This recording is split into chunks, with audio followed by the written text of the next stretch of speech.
Apa sumbangsimu? Adakah engkau diberi kesempatan memberi nasihat kepada orang dunia yang bukan Kristen? Dan engkau bisa mengeluarkan kalimat bijaksana sehingga mereka mengaku engkau ada Roh Kudus. Saya sambilan berkata, di dalam kitab suci hanya 2 orang anak Tuhan yang diakui oleh raja kafir. Mereka adalah orang yang bijaksana. Mereka ada orang memiliki Roh Kudus. Memiliki Roh Kudus bukan berarti harus gemeter-gemeter tua, dah karu-karuan, jatuh, terpelanting. Lalu tidak bisa menjaga pakaiannya sehingga roknya tidak karu-karuan, ditertawakan oleh orang. Itu bukan Roh Kudus. Itu roh ganggu, roh kacau, roh yang mempermalukan Tuhan. Jadi orang yang dipenuhi Roh Kudus, di dalam perjanjian baru kita lihat banyak gejalanya. Tetapi di dalam perjanjian lama, 2 orang saja yang diketahui oleh orang kafir, mereka mempunyai Roh Kudus. Dari mana mereka mengetahui? Dari mana mereka memberikan evaluasi? Dengar. Dua-dua mempunyai sama-sama 2 sifat istimewa yang mau tidak mau. Orang yang tidak percaya kepada Tuhan pun mengakui mereka memiliki Roh Kudus. Pertama, mereka mempunyai bijaksana yang melampaui orang biasa.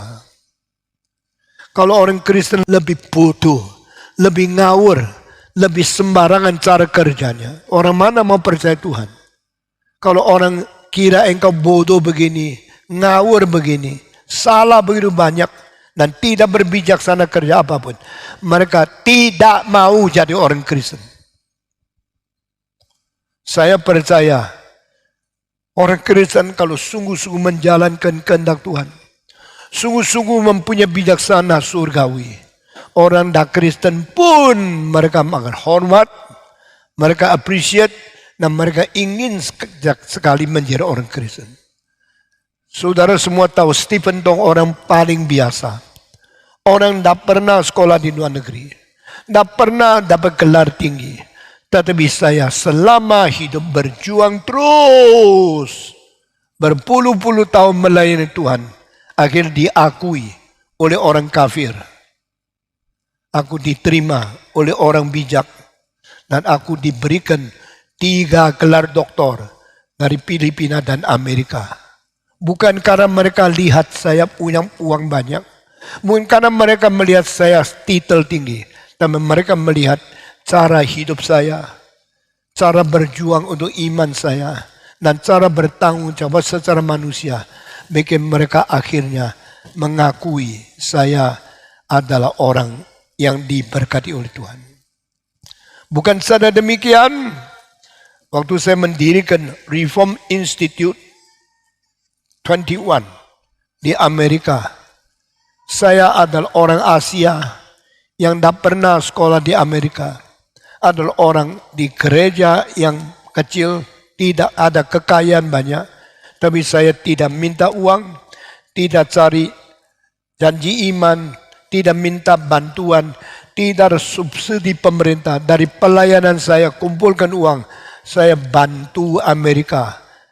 4 minggu di dalam 1 tahun, saya terbang ke situ mengajar, tidak dikasih honor, tidak ada orang yang undang. Dan dari persembahan, semua yang saya kerjakan mati-matian di mana-mana, uangnya saya kumpul. Tahun pertama saya menombok, adakah pendeta Indonesia tidak diundang ke Amerika, tapi kerja berat, lalu uangnya semua dipersembahkan untuk dirikan sekolah di Amerika. Pendeta siapa yang kuat? Tapi saya berkata, ini pekerjaanmu Tuhan, berilah kecukupan, supaya Reform Institute tidak mempermalukan namamu. Semua dosen yang saya undang, saya kasih uang seperti honor dari Amerika, bukan honor Indonesia. Kalau mereka mengajar 1 minggu, mereka dapat berapa ribu dolar, saya kasih.